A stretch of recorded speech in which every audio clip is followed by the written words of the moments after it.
The Galactic Combat Arena's emergency klaxons screamed across 12 star systems as High Arbiter Zilax watched his command screen with mounting horror.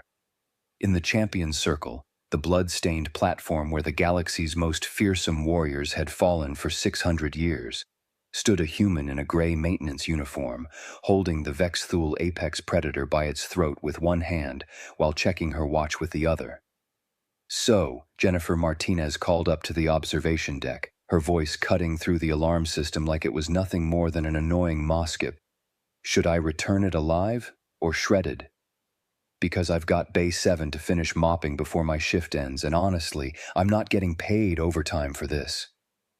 847 million viewers across the galactic feed networks watched in absolute silence as the human, a janitor, casually adjusted her grip on the creature that had personally killed the last 3 galactic combat champions. According to YouTube analytics, 99.6% of viewers are not subscribed. That's a huge number. By subscribing the channel that is completely free, you'll help support the channel and never miss fresh content. "Somebody want to answer?" Jennifer added, sounding more annoyed than concerned. "This thing's getting heavy." Zilax felt his primary respiratory system fail momentarily. Beside him, Combat Master Korvax made a sound that the translation matrix couldn't process, something between existential despair and a breaking steam pipe. That's impossible," Korvax whispered, his sensor stalks drooping. "The Vexthul Apex Predator has a threat classification of Omega 9. It can tear through battle armor like paper. Its neurotoxic spines can kill most species in under 3 seconds. We lost 17 containment specialists just getting it into the arena, and that was with full military-grade suppression equipment." "She's holding it with her bare hand," Azila, the arena's xeno-combat specialist, added from her station. Her usually confident voice had gone hollow.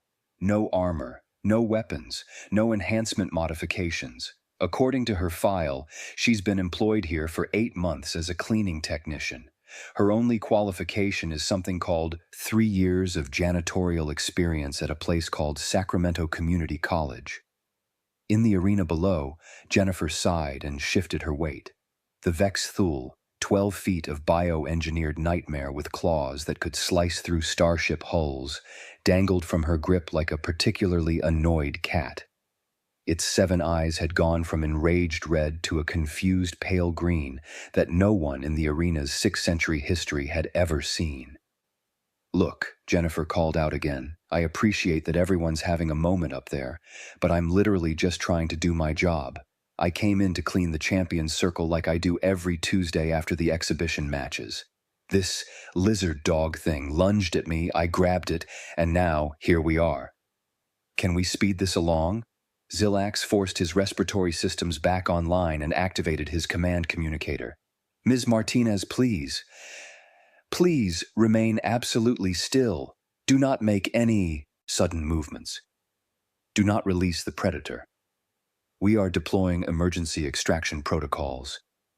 "Emergency extraction protocols?" Jennifer looked genuinely confused. "It's just sitting here. Why would I—" She paused as the Vexthul squirmed slightly in her grip. "Hey, cut that out," she told it, giving it a small shake. The creature immediately went still again. Korvax made that sound again. "Did she just discipline it?" Azila's voice had gone up an octave.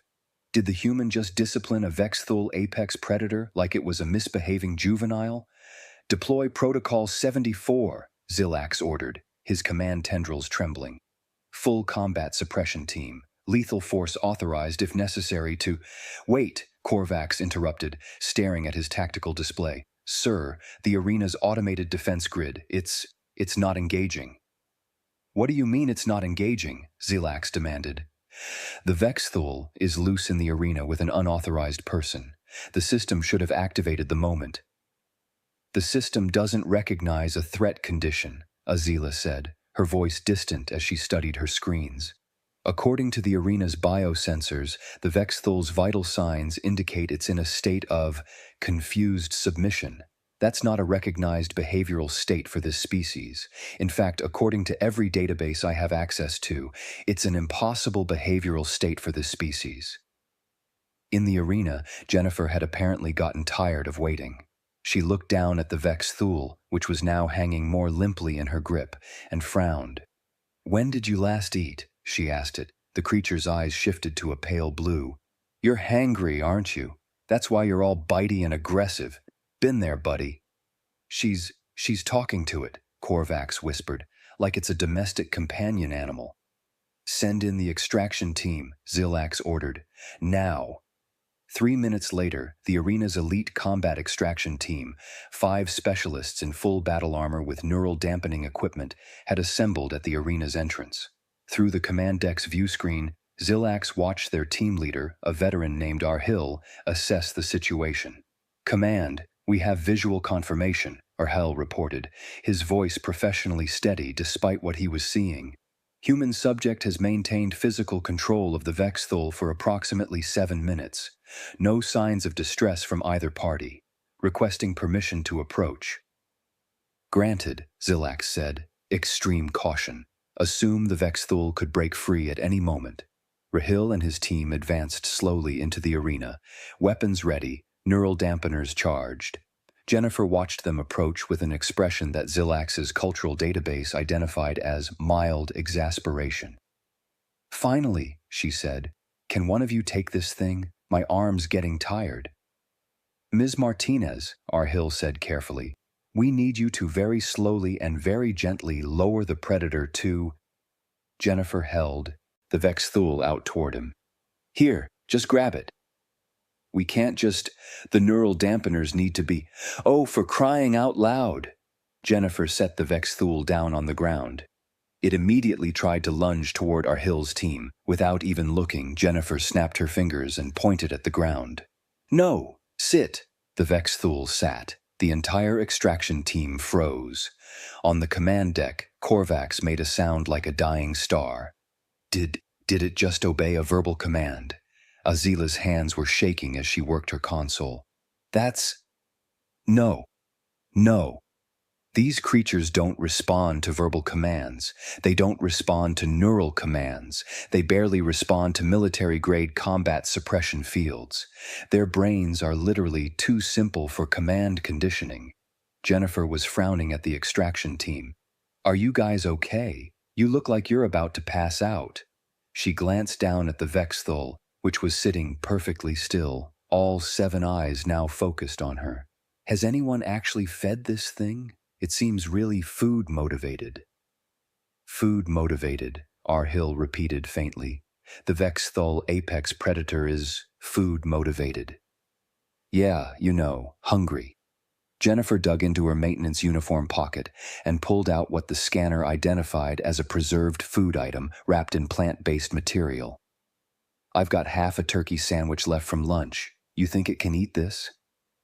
"Ms. Martinez, that creature's digestive system can process nearly any organic matter, including most standard toxins and—" Jennifer had already unwrapped the sandwich and tossed a piece to the Vex Thule. It caught the food in midair and devoured it instantly. Its eyes shifted to a warm orange color that, according to Azila's increasingly frantic database searches, had never been documented in the species. "See? Hungry." Jennifer tossed it another piece. The Vex Thule's tail began to wag. Its tail began to wag. "I'm activating Emergency Council Protocol," Zilax said, his voice hollow. "This situation has exceeded all standard parameters." Within minutes, the arena's Emergency Council chamber had filled with representatives from the Galactic Combat Authority, senior xenobiologists, military tacticians, and increasingly confused security personnel. The main view screen showed Jennifer Martinez sitting cross-legged on the arena floor, feeding sandwich pieces to the Vex Thule, which was now lying on its back while she scratched its ventral plates. "This is Janira of the Supreme Galactic Combat Authority," a severe-looking alien announced via holographic transmission. "I've reviewed the footage 7 times. Someone please explain to me how a Level 1 maintenance worker with no combat training no biological enhancements, and no weapons is currently petting a creature that holds the record for most champion kills in arena history. We don't know, Zilax admitted. Our best xenobiologists are as baffled as... It's not that complicated. Jennifer's voice came through the arena's audio feed. She'd apparently heard the discussion and decided to contribute. You just have to understand predator behavior. This thing's scared and aggressive because it's in an unfamiliar environment and it's hungry. That's basic animal psychology. The council chamber went silent. Basic animal psychology, Janira repeated slowly. Ms. Martinez, are you suggesting that the Vexthul apex predator, a bioengineered combat organism created by the Vexthul Empire specifically to be an unstoppable killing machine, is simply scared? And hangry, yeah, Jennifer confirmed. Look at the body language, defensive aggression, stress markers in the coloration patterns. Probably hasn't eaten in what, a couple days? You transport it here, throw it in a weird arena, and then wonder why it's trying to kill everything? That's like standard wildlife relocation trauma. Azila pulled up another screen. Ms. Martinez, your personnel file indicates you're from a planet called Earth. Can you tell us about the predator species on your homeworld? Why? Jennifer asked, sounding genuinely puzzled. What does that have to do with anything? Please, humor us, Jennifer shrugged, still scratching the Vexthul's ventral plates. The creature had started making a sound that the audio analysis identified as contentment purring, another behavior not in its documented repertoire.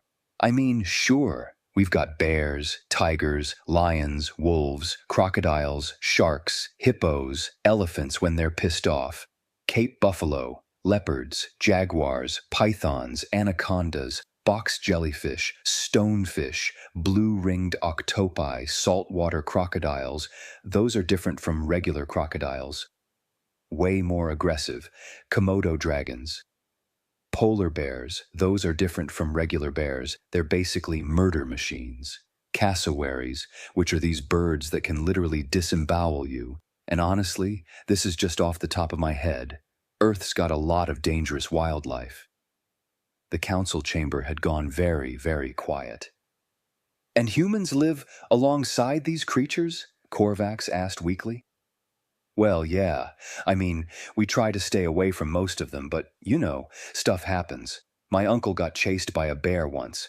My sister's neighbor had a mountain lion in their backyard. One of my cousins got bitten by a shark while surfing. Just normal stuff. Normal, Janira repeated. Normal stuff. Ms. Martinez, Azila said carefully, we're reading your planet's environmental classifications now. According to the Galactic Habitability Index, Earth scores as a Class 12 death world. That's the highest threat classification we have. Most sentient species can't survive on Class 12 planets without extensive environmental shielding and biological modification. Huh, Jennifer said. That explains why the gravity here feels so light. I was wondering about that. Korvax was frantically pulling up comparative data on his screens. The Vexthul apex predator has a threat classification of Omega 9. According to this analysis, that would place it at approximately mid-tier on Earth's predator scale, equivalent to something called a large aggressive dog or a small bear. Yeah, I guess, Jennifer said. She was now playing some kind of game with the Vexthul where she tossed small pieces of sandwich and it caught them. It's definitely more manageable than a grizzly. Those things can weigh like 800 pounds and run 30 miles an hour. This guy's what, maybe 400 pounds? And it's got a pretty obvious weak point in the throat grip. How? Janira asked, and her voice had gone very quiet. How did you know about the throat grip vulnerability? Because that's where the breathing apparatus is? Jennifer sounded confused by the question. I mean, it's pretty standard anatomy. You grab the throat, you control the airway, you establish dominance without actually hurting the animal. It's the same thing you do with aggressive dogs, or if you ever have to deal with a mountain lion, or really any predator that relies on a bite-based attack strategy. That vulnerability, Azila said, her voice shaking slightly, took our xenobiologists 18 months to identify. It's considered classified tactical information. How did you identify it in the approximately 3 seconds between when the Vex-Thul lunged at you and when you subdued it? I looked at it, Jennifer said. I mean, it's pretty obvious if you've ever dealt with predators before. Zilax pulled up Jennifer's complete personnel file. Ms. Martinez, your employment history shows 8 months with this arena, and before that, 3 years at an educational facility. What experience do you have dealing with dangerous predators? Oh, well, I grew up in rural California, Jennifer said, feeding the Vex-Thul another piece of sandwich. We had coyotes, rattlesnakes, the occasional mountain lion. Had to learn pretty young how to handle aggressive animals. Then in college, I volunteered at an animal shelter for a couple years. That's where you really learn about managing scared, aggressive creatures. And my sister runs a dog rescue, so I help her with the difficult cases sometimes. Traumatized animals, abuse cases, that kind of thing. She paused, looking up at the camera. Wait, is that not normal? Do other species not have to deal with dangerous wildlife? Most sentient species, Janira said slowly, evolved on planets where they were the dominant predators. Or they evolved in environments with very few predators.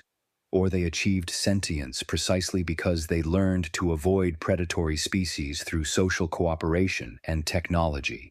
The idea of regularly encountering multiple species that could easily kill you and simply learning to deal with it. That's not normal, Ms. Martinez. That's extremely abnormal. Huh, Jennifer said. She scratched the Vex-Thul behind what might have been ears. Well, that explains why everyone's freaking out. Korvax was staring at his data screens like they'd personally betrayed him. We've been operating this combat arena for 600 years. We've hosted warriors from 4,000 species. We've cataloged and classified every known predator in the galaxy. And we never once considered that we were doing it from the perspective of species that didn't actually understand predators. We've been running an arena, Azila added, sounding dazed, designed by prey species, judged by prey species, for the entertainment of prey species. No wonder our threat classifications are completely wrong. Janira's hologram flickered as she consulted with someone off-screen. When she returned, her expression was grim. Ms. Martinez, I need to ask you something very important. The Vex-Thul apex predator is considered one of the most dangerous creatures in the galaxy. On Earth's predator scale, where would you honestly rank it? Jennifer considered this, looking down at the creature, which was now playfully batting at her hand. Honestly? Like I said, mid-tier. It's dangerous if you're not paying attention, but it's got obvious tells for its attack patterns, clear body language for its emotional state, and pretty straightforward anatomy. Give me a choice between dealing with this guy or a mama grizzly protecting cubs. I'll take this guy every time. At least he's food-motivated and responds to basic dominance displays. Sweet, merciful void, Korvax whispered. Ms. Martinez, Zilax said, an idea forming that he wasn't entirely comfortable with. Would you be willing to consult with our arena staff? We're realizing that our understanding of predatory behavior might be incomplete. Sure, I guess, Jennifer said, but I really do need to finish mopping Bay 7. Can I take this guy with me? He seems pretty attached now, and I don't want him getting stressed again. You want to... Zilax couldn't finish the sentence. Take the Vex-Thul apex predator with you while you mop floors, Azila completed, her voice flat with disbelief. I mean, he'll probably just follow me anyway, Jennifer pointed out. As if to demonstrate, she stood up and started walking toward the arena exit. The Vex-Thul immediately trotted after her like a well-trained pet. See? He's fine, just needed some food and attention. Over the next 2 hours, the Galactic combat arena underwent what Zilax would later describe as a complete existential crisis. Jennifer, with the Vex-Thul following her like an oversized puppy, completed her cleaning duties in Bay 7 while a team of increasingly bewildered xenobiologists took notes. She just taught it to stay, one biologist reported. Simple verbal command. 3 repetitions. The Vexthul now responds consistently. It's fetching, another added, sounding broken. She threw a cleaning brush, and it retrieved it. It's playing fetch with a human janitor. Azila had assembled a comprehensive threat, reassessment of every creature currently housed in the arena's containment facilities. The results were devastating to 600 years of combat arena tradition. According to human environmental standards, she reported to the Emergency Council, approximately 40% of our Omega-classified creatures would be considered manageable with proper handling. Another 30% would be classified as dangerous but predictable. The remaining 30%, and this is the truly horrifying part, would be considered dangerous to humans with no predator experience, which apparently is not the same thing as dangerous to humans in general. What about the creatures we classify as suitable only for exhibition matches because they're too dangerous for actual combat? Korvax asked. Azila pulled up a new chart. Ms. Martinez looked at the list. She said, and I quote, "Oh, those are basically like angry geese. Scary if you don't know what you're doing, but mostly just defensive aggression. I could probably handle 3 or 4 at once if they weren't venomous." Angry geese, Janira repeated from her holographic transmission. She compared our exhibition-only creatures to angry geese. I looked up geese, Azila continued. They're a common waterfowl on Earth. They're approximately 2 feet tall. They have no natural weapons beyond a hard beak and moderate wing strength. According to human cultural databases, they're considered annoying and aggressive, but not actually dangerous. They're not even predators, Korvax burst out. She compared our exhibition creatures to a non-predatory waterfowl. Actually, one of the xenobiologists interjected nervously, according to Earth's ecological classifications, geese are technically classified as waterfowl with aggressive territorial behavior. Humans have an entire category of dangerous animals that aren't predators, things that are dangerous simply because they're large, or territorial, or easily startled. It's a threat classification system we never even considered because most sentient species don't regularly encounter animals that might hurt them without trying to eat them. Zilax felt one of his major processing nodes shut down temporarily from overload. He rebooted it and tried again. Let me understand this correctly. Humans evolved in an environment so dangerous that they had to develop threat assessment systems for creatures that weren't even trying to kill them for food? Yes, sir, the xenobiologist confirmed. And according to Ms. Martinez, those creatures, the accidentally dangerous ones, often require different handling techniques than actual predators, which is why humans have developed an extremely sophisticated understanding of animal behavior across multiple categories. On the view screen, Jennifer had finished mopping Bay 7 and was now scratching the Vexthul's ventral plates while it made contented noises. She checked her watch. "Okay, I need to pick up my kids from school in like an hour," she announced to the nearest camera. "Are we good here?" "Because I'm pretty sure this guy's fine now. Just keep him fed, give him some enrichment activities, maybe some puzzle toys or something, and he should be fine. Oh, and he seems to like having his ventral plates scratched, so that's a good way to calm him down if he gets stressed." "Enrichment activities," Korvax repeated numbly. "She's giving us pet care advice for the most dangerous combat creature in the galaxy." "Former most dangerous combat creature," Azila corrected. "We're going to have to completely redo our classification system." She pulled up a new proposal on the main screen. "I'm suggesting we implement a new scale, actual threat level versus human perceived threat level. It's becoming clear that our entire understanding of danger has been fundamentally skewed by the fact that most sentient species never had to learn how to deal with things that could easily kill them." Janira nodded slowly from her holographic display. "Approved.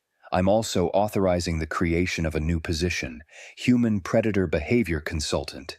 Ms. Martinez, would you be interested in a promotion? Can I still do the janitorial work? Jennifer asked. I actually like the maintenance job. It's peaceful. You find cleaning a combat arena peaceful, Zilak said, after the day you've just had? Well, yeah, it's just mopping and organizing. Very straightforward. She paused. Is this going to be a regular thing? The Predator handling consultation stuff? Given what we've learned today, Janira said, I suspect we're going to need your input on virtually every aspect of arena operations. Our entire approach to combat creatures has been based on incomplete understanding. We're going to have to rebuild our procedures from the ground up. Cool, Jennifer said. Can I get paid for both jobs? Because I'm not giving up the cleaning gig. That's my steady income.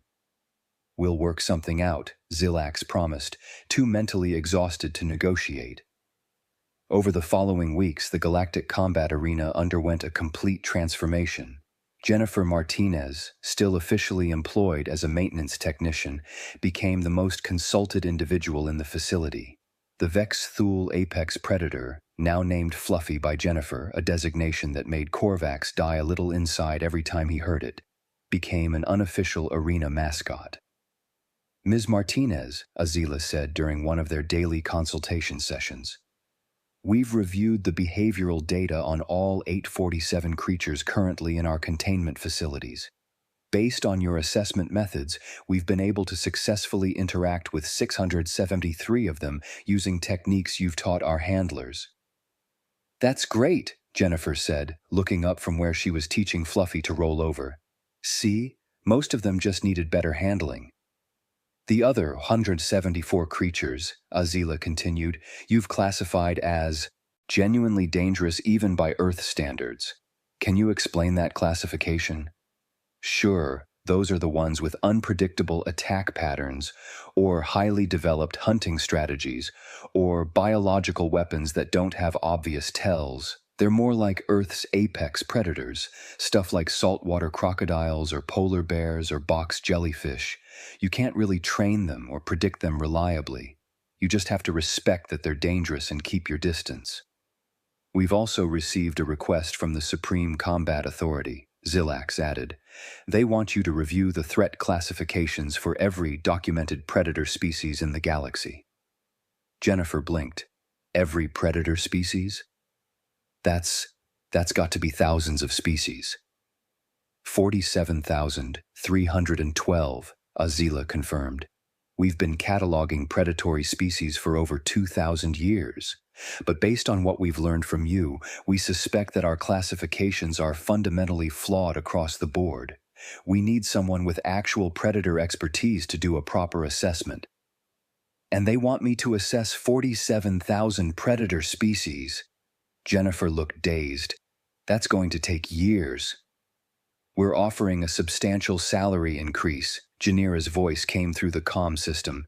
And you can continue your maintenance work if you wish. We've learned not to interfere with human routines.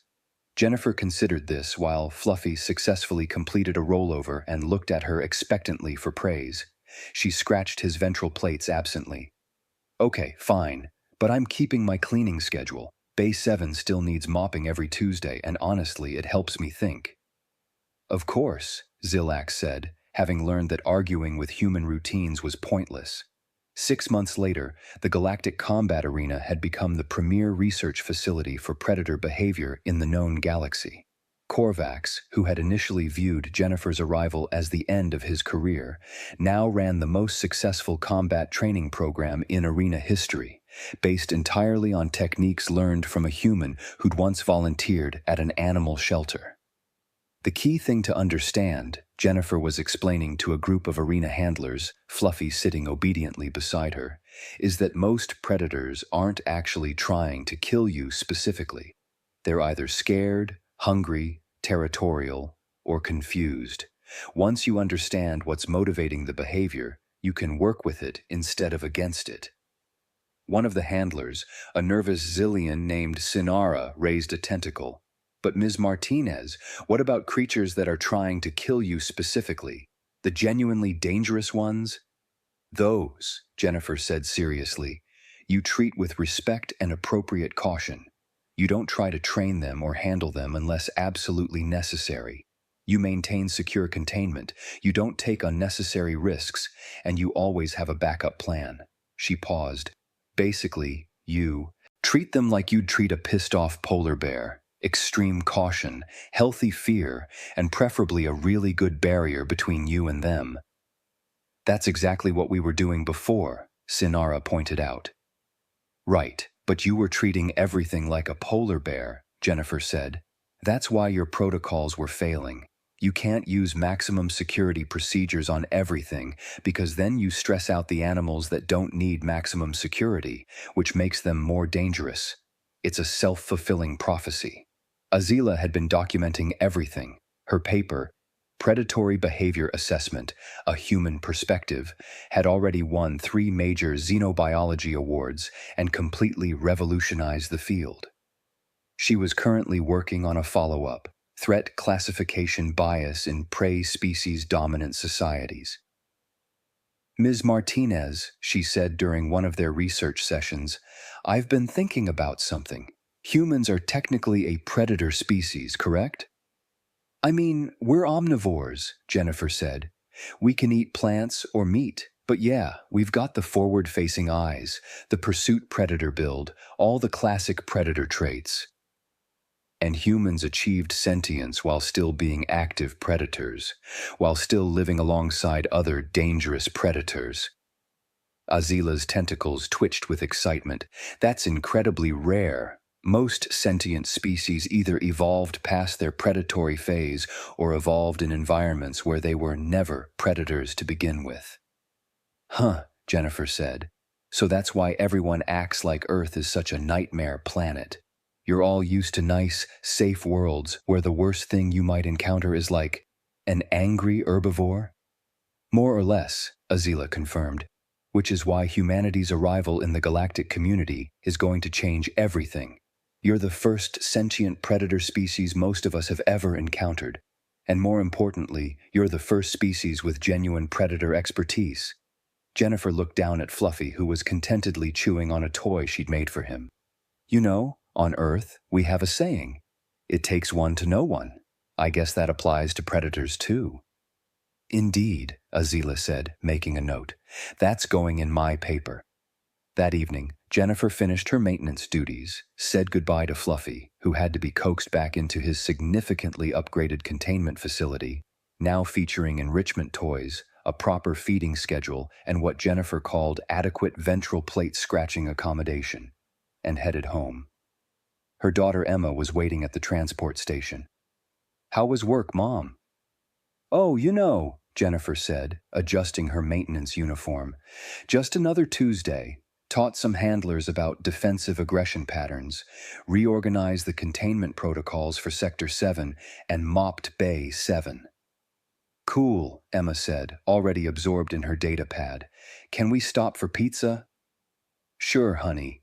On the command deck of the Galactic Combat, Arena, Zilax, and Korvax watched Jennifer's transport leave through the observation windows. You know, Korvax said quietly, 6 months ago, I would have said that nothing could surprise me anymore. I've been running this arena for 300 years. I'd seen everything. And now, Zilax asked. Now I realize I'd never actually seen anything. Not really. We were running a combat arena without understanding combat, classifying predators without understanding predation. It's like we were trying to describe color without having eyes. The Supreme Authority is requesting more humans, Zilax said. They want to establish human consultation programs across the entire galactic security network. Good, Korvax said. We need it. Do you know what the real revelation is? It's not that humans are good at dealing with predators. It's that humans are good at dealing with danger, period. They evolved in an environment that was constantly trying to kill them, and instead of going extinct or hiding from it, they learned to understand it, to work with it, to respect it without fearing it, and to domesticate it, apparently, Zilax added, thinking of Fluffy. Don't forget that part. How could I? Korvax's sensor stalks drooped. She named our most dangerous combat creature Fluffy. I'll never recover from that. Far below, in his enrichment-enhanced containment facility, Fluffy, the creature formerly known as the Vexthul apex predator, played contentedly with his puzzle toy, occasionally pausing to make the contented purring sound that Jennifer had taught the handlers meant he was happy. In a small apartment across the city, Jennifer Martinez ate pizza with her daughter, helped with homework, and didn't think too much about the fact that she'd completely revolutionized Galactic understanding of predatory behavior. After all, it was just another Tuesday, and Bay 7 would need mopping again next week.